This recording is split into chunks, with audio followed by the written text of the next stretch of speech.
시청자 여러분 안녕하십니까. 지금부터 전옥현의 안보정론을 시작하겠습니다. 벌써 밤 10시가 다 돼가는데요. 이번 시간에도 SBS의 여론조사 내용을 맨 먼저 전해드리겠습니다. 이제 말이죠. 여당은 막 경선이 끝났고 야당은 이제 마지막 경선을 앞두고 있다 보니까 조사기관이라고 이름이 붙어있는 데는요. 전부 다 하는 것 같아요. 하루에 뭐 몇 개씩 쏟아져 나오는데 그래도 가능하면 웬만한 여론조사, 조금 중간 등급 이상 가는 여론조사의 경우에는요, 제가 빠지지 않고 여러분들께 전부 제 나름대로의 해석을 덧붙여서 보내드리도록 하겠습니다. 이번 시간에는요, SBS가 실시한 여론조사 결과입니다. SBS는 10월 12일에서 13일, 그러니까 어제하고 그제 이틀간 남녀 1014명 유무선 전화로 조사한 내용입니다. 넥스트 리서치에서 한 건데요. 유선전화가 16%, 무선전화가 84%입니다. 응답률이요. 13.7%가 되겠습니다. 이 내용을 보면요. 우선, 윤석열과 그 다음에 홍준표를 이재명이한테 붙여봤어요. 자, 그래서 이재명하고 홍준표를 딱 붙여놓으니까 홍준표가 이겨요. 33.2 대 32.8입니다. 그래서 홍준표는 최근보다도 3.7이 올라갔고 이재명이는 5.4가 떨어졌습니다. 자, 이게 뭐 대장동 여파가 아니겠습니까? 예. 자, 그다음에는요.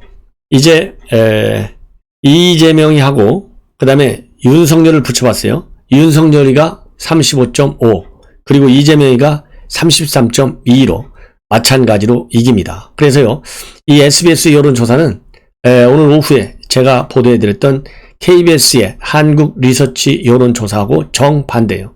예. 자, 이렇게까지 여론조사를 참 신뢰하기가 어렵게 된 거예요. 그 다음에 이재명이를 유승민하고 붙이면요, 이재명이는 32.7, 유승민이는 18.4가 됐습니다. 그 다음에 이재명이를 원희룡과 붙이면요, 35.2 대 18.5가 됐습니다. 그리고 이제 이 야권에서는 지금 이제 안철수, 그 다음에 심상정의 출마가 확실하지 않습니까? 거의 이걸로 보면 이 두 명을 갖다가 넣어놓고 윤석열하고 붙여봤어요. 그러니까 이재명이는 30.0, 그 다음에 윤석열이 28.8, 그리고 심상정 4.2, 안철수 3.8. 그래서요, 사자 가상 대결에서는 이재명이가 이겨요. 자, 그 다음에요, 이제는 이 두 명, 안철수와 심상정이를 넣어서 홍준표하고 이재명을 붙여봤어요. 그러니까 이재명이가 또 이겨요. 28.5, 홍준표 23.9, 안철수 5.1, 그 다음에 심상정 4.3입니다. 그래서 이 홍준표하고 붙으면 안철수가 3등이고 심상정 4등 나오고요. 윤석열이하고 이재명이가 붙으면 안철수가 4등이고 심상정이가 3등. 이 순서가 바뀌는데 사자 구도가 되면 이재명이가 무조건 이기는 걸로 나오고요. 아니고 딱 단촐하게 그냥 두 명이 딱 붙어버리면 이재명이는 전부 다 지는 걸로 나와요. 자, 어쨌든 뭐 여러분들께서도 많은 생각이 있으시겠죠? 자, 그렇지만은 어쨌든 일단 이 여론조사 나름대로 의미가 있을 거예요. 왜냐하면 뭐 SBS도 넥스트 리서치도 괜찮은 여론조사 기관입니다. 그렇기 때문에 나름대로 상당한 의미가 있다. 이렇게 보시고, 그리고 이제 중요한 것은요, 최소한도로 심상정이는 결국 마지막 판에는요, 민주당 손들고 민주당에서 뭐 떡 하나 준 다음에 심상정이가 안 받아먹겠어요? 이미 작년 총선 때도 떡 하나 큰 거 주는 줄 알고 받아먹었다가 그게 독약이 들었다는 걸 뒤늦게 알았잖아요. 이번에도 똑같은 우를 범하지 않기를 저는 바라는데, 이 정치판에서 믿을 사람 있습니까? 심상정이 지금은 뭐 악착같이 민주당을 지금 비판하고 있는데요. 그거야 뭐 큰 떡 내놔라 라고 지금 소리치는 거 아니겠어요? 뻔한 것이지. 이정미도 그때 내가 박근혜 떨어뜨리려고 나왔다 해놓고서 결국 사퇴했잖아요. 예. 그리고 결국 어떻게 됐습니까? 그 장렬하게 전사했지 않습니까? 이정이 어디 지금 이름 하나 어디다 내놓을 수 있어요? 그런 것처럼 심상정 후보도 그야말로 관록이 있는 정의당 출신 중에서는 나름대로 실력도 있는 분인데 그 실력보다는 이제는 인품을 걸고 정치를 하라. 저는 그렇게 얘기하고 싶어요. 그럼 심상정 후보가 내걸 수 있는 인품은요, 자유민주주의와 시장경제라고 하는 우리 헌법적 가치를 최소한도 지킬 수 있는, 신뢰할 수 있는 인물, 그리고 신뢰할 수 있는 정치 이념, 이거를 몸속에 체득화시켜라. 그러려면 양보험은 이건 안 되는 것이죠. 예. 자, 그 다음에는요, 이 선관위 여러분들 뭐 이미 다 아시잖아요? 선관위가 뭐, 야당 편 들은 적 한 번이라도 있어요? 전부 여당 편 들었지? 자, 그런데 최근에 말이죠. 선관위가 또 어떤 여당 편을 들었냐면, 성남 대장동 특혜 비리, 진짜 몸통은 설계안이다. 이렇게 써붙이는 이 플래카드, 이거에 대해서요, 불법이다. 이렇게 판정을 내렸어요. 사용할 수 없다. 이게 그러니까 지멋대로 판단하는 거예요. 지멋대로의 판단의 기준은 여당한테 불리하냐 유리하냐예요. 왜냐하면 진짜 몸통은 설계안이다 할 때 이자에 빨간 글씨가 들어가 있고 나머지 글씨는 전부 이 파란 글씨로 돼 있어요. 그러니까 거기 빨간 글씨가 이가 누구냐? 이재명이를 연상시킨다는 거예요. 그러면 플래카드 왜 걸어요? 홍보하려고 그러잖아요. 뭘 홍보하는 겁니까? 이재명이를 떨어뜨리라는 홍보도 물론 될 수 있겠지만은 문제는 몸통이 누구냐? 이재명의 비리 의혹을 말하자면 다 아는 거 아니에요. 지금 이재명이가 몸통일 것이다 라고 우리 온 국민이 생각하는 거 아니겠습니까? 그러니까 여론조사 보면 60%가 넘잖아요. 이건 뭐 이재명 게이트다 이런 인식이 지금 굉장히 강하게 퍼져 있지 않습니까? 그러니까 너도 알고 나도 알아요. 설계한 이가 이다 빨간 글씨 안 써도 진짜 몸통은 이재명이다 라는 인식이 지금 우리 국민들 머릿속에 꽉 차 있어. 그런데 이걸 플래카드로만 딱 붙여놓으면 안 된다는 거예요. 이게 도대체 말이나 될 일입니까? 그 이유는 딱 하나예요. 특정 문자를 부각시켜가지고 특정 입후보 예정자를 반대하는 것으로 일반 선거인들이 너무나 쉽게 인식할 수 있다. 예, 이거예요.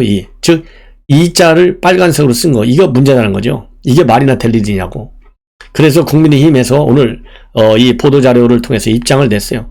글자 색상에 따라 특정인을 구분할 수 있는 선관위의 능력과 세심함에 거듭 놀라움을 금할 수 없다. 선관위가 색감과 색상, 제도의 이리도 조예가 깊은 줄은 미처 몰랐다. 중립성, 일관성이라는 본분을 망각한 중앙선관위의 자의적이고 편파적인 법 해석에 깊은 유감을 표한다. 그리고 국민의힘 임승호 대변인도 색안경을 쓴 선관위의 기적을 논리에 우려를 표한다. 그게 아니고서야 어떻게 빨간색 글자를 보면 특정 후보가 떠오를 수 있다는 말인가. 아유, 참 이런 선관위 이거 빨리 정권이 바뀌어야 돼요. 그래서 네. 자, 이제는요 여당이 드디어 비상이 걸렸습니다. 이제는 어떻게든지 지금 오늘 마침 이정수 중앙지검장이 의도가 어디에 있든 간에 일단 수사선상에 올라왔다. 당연히 올라왔죠. 이재명이 고소했잖아요. 고발했잖아요. 예. 그러니까 수사선상에 올라올 수밖에 없어요. 너무나 당연한 얘기인데도 불구하고 우리가 의미를 부여하지 않을 수 없는 상황이에요. 왜? 이재명이가 미꾸라지같이 빠져나가고 문재인 대통령은 마치 수사 가이드라인 준 것처럼 경선 당선된 것을 축하한다. 이 얘기는 뭡니까? 신속하고 그 다음에 철저한 수사를 하는데 이재명인 건 아닌 건 알지? 그래 면죄부 줘. 이런 시그널로 보여지잖아요. 예.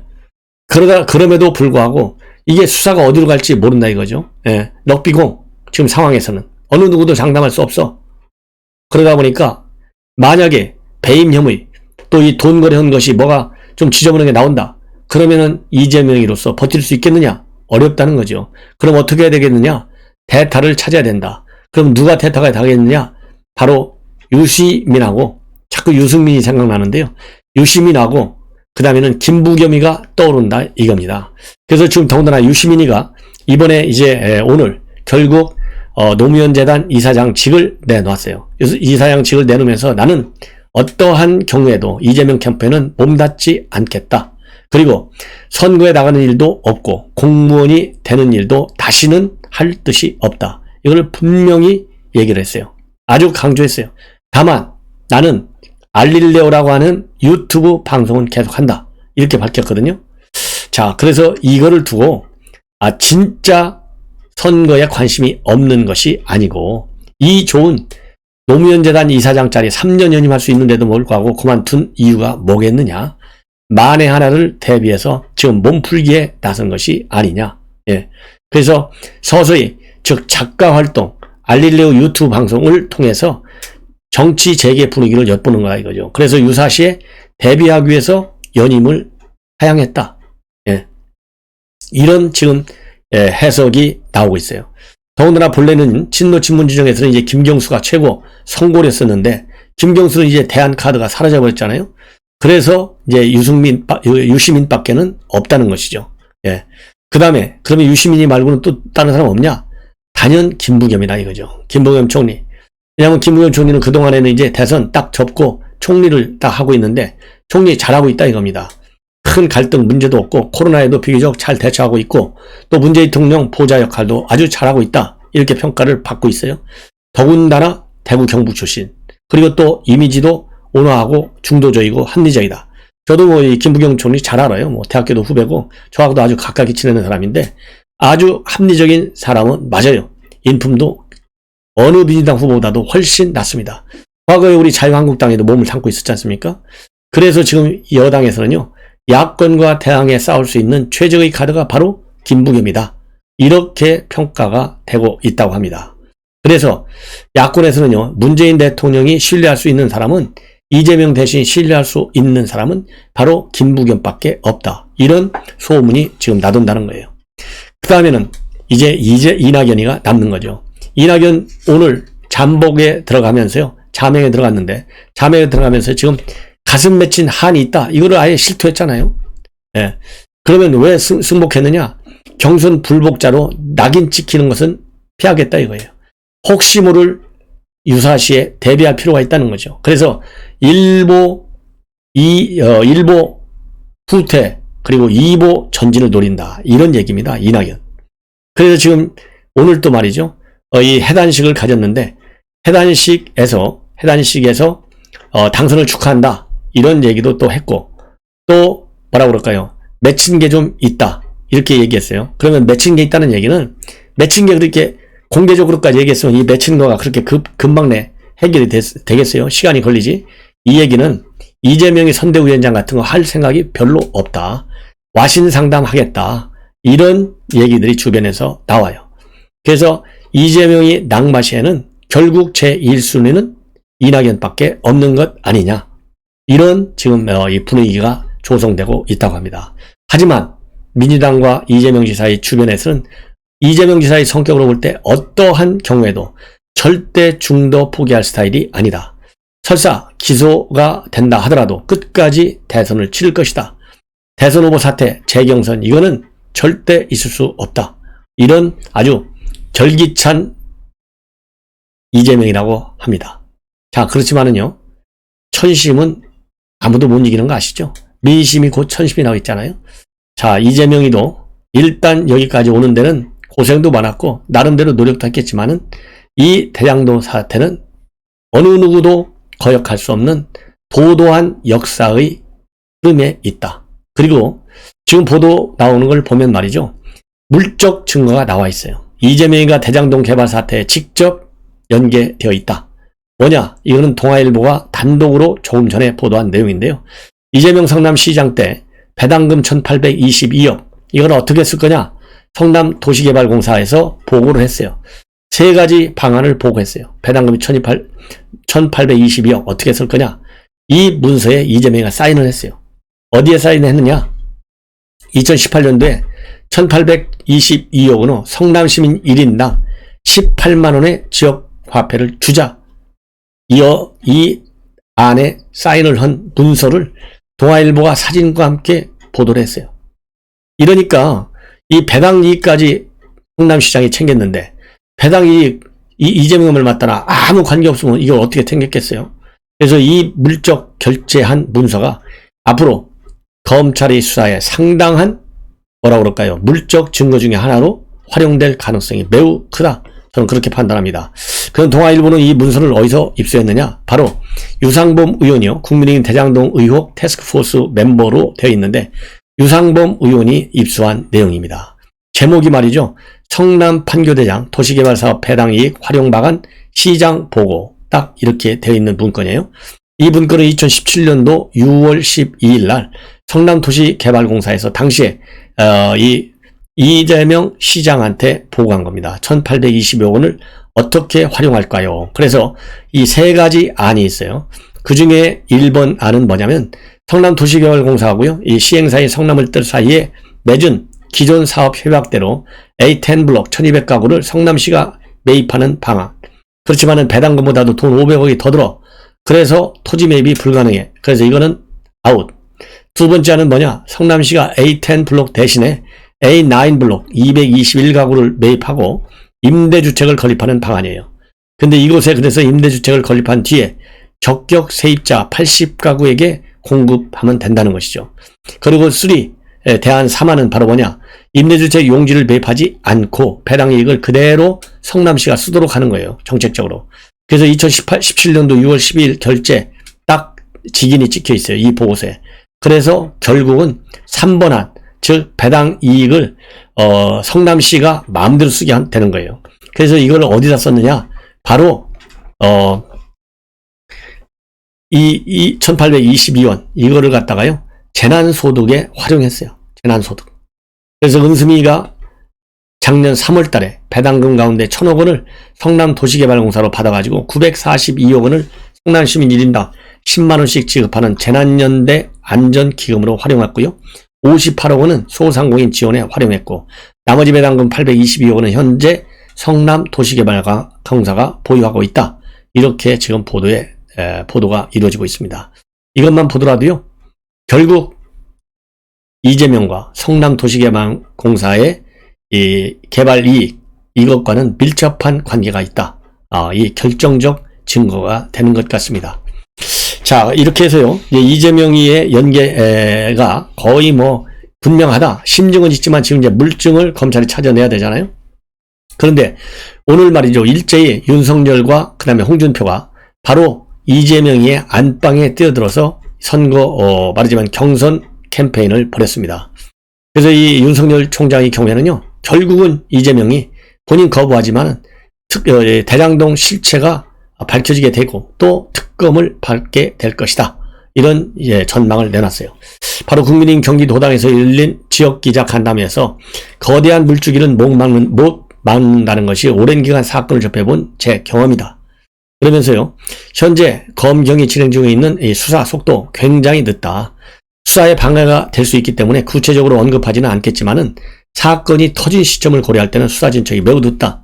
수사라는 게 크게 1, 2, 3단계로 나뉘어서 관련 혐의자를 수사한 뒤에 궁극적으로 돈을 누가 가져가서 로비하는 데 썼느냐를 파악해야 하는데 이번 사건 같은 경우에는 진작에 1단계가 끝났어야 한다.